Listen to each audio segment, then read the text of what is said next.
Hi guys, this is the 1 year recovered video I probably never thought I would actually make, but here we are, 12 months down the line, and it's 12 months from when I was sitting in a room not far from this one making a video, the one I reposted yesterday, before I went to speak to my psychologist for the first time, and the day before that I had binged and purged, and it is the last time I have ever done that.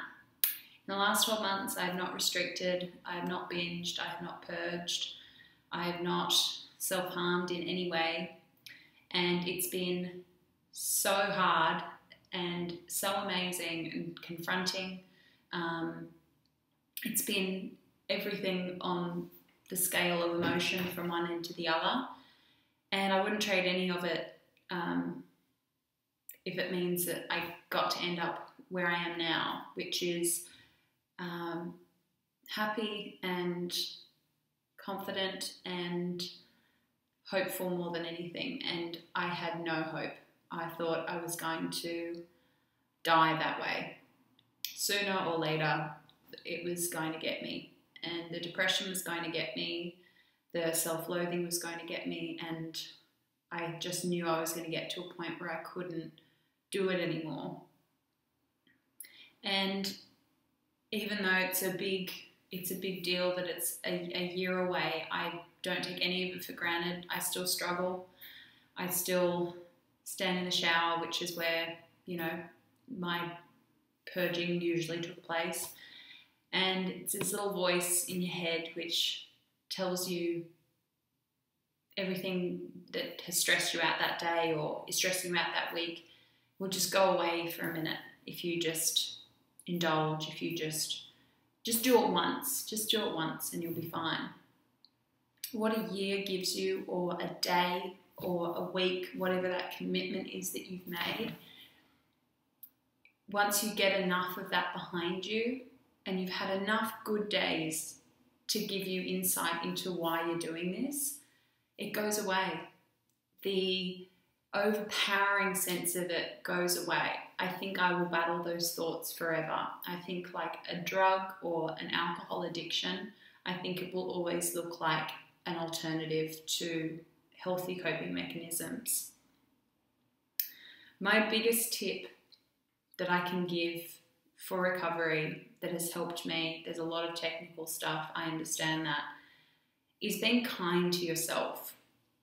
One of the greatest tragedies about this community is that I've been so supported and so encouraged by some of the most wonderful people I've ever known, some of them more wonderful than people I have in my everyday life, who are so kind and so generous and so amazing, and they have no idea. And I think that's the greatest tragedy of this illness.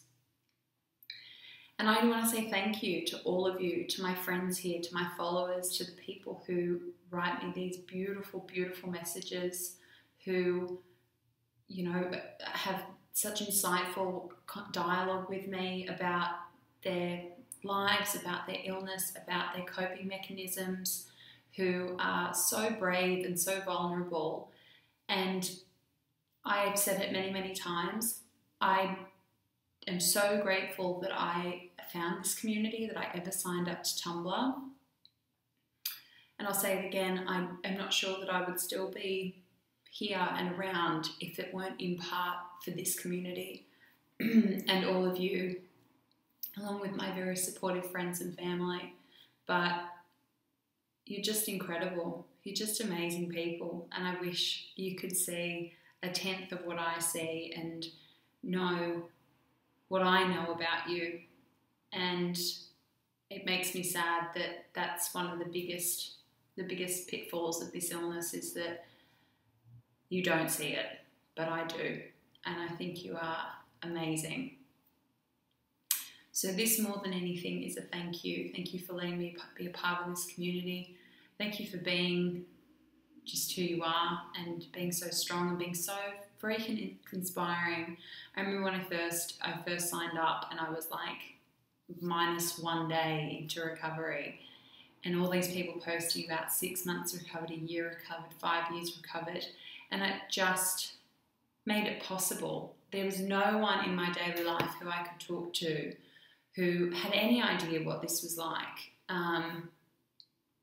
to have every single minute of every single day taken up by self-loathing and hating yourself and punishing yourself and calories and food and weight loss and running and throwing up until until blood shows. I mean, it's, to think back on it now is just crazy that I can't believe I was that person, and I really hope I don't become that person again. And I said all the way through it that I knew that the real me, the me who I'd lost, who was buried in underneath this eating disorder, was in there, and she was so angry with me for stuffing her down and making her so small and letting this thing get so big.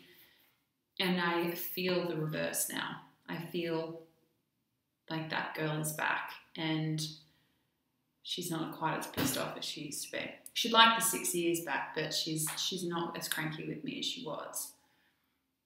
So yeah, I think the biggest thing that got me through it was learning to be kind to myself, learning to battle that self-hatred. I still do it. I spent most of this morning beating myself up for not getting up early enough and getting started on packing my house early enough. And I just thought, chill, you've done an amazing job. You've done what you need to do. You've done, more than you even expected. You don't have to be perfect. So battle that voice with the kindest voice that you can conjure in your head, and make it louder and louder and louder every day until you are just bigger and better and stronger, because you can survive without the eating disorder. It can't survive without you. So get rid of it sooner rather than later, because there's still battles every day, but you will never ever regret recovery. You will regret every single day you commit to hurting yourself and letting this thing win.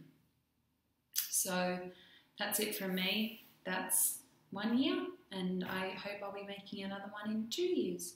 Well, in another year when it's 2 years. I'm amazing at maths, as ever. Just so clever. Okay, guys, I'm going to go and do some writing, which is another thing. I never wrote when I was sick, and now I'm back to writing. So there's just not a lot of room for writing when all you're doing is adding up everything you've eaten and how long you ran for, and my God, what a waste. What a waste. All right, guys, much love, take care, and I'll talk to you soon. Mwah.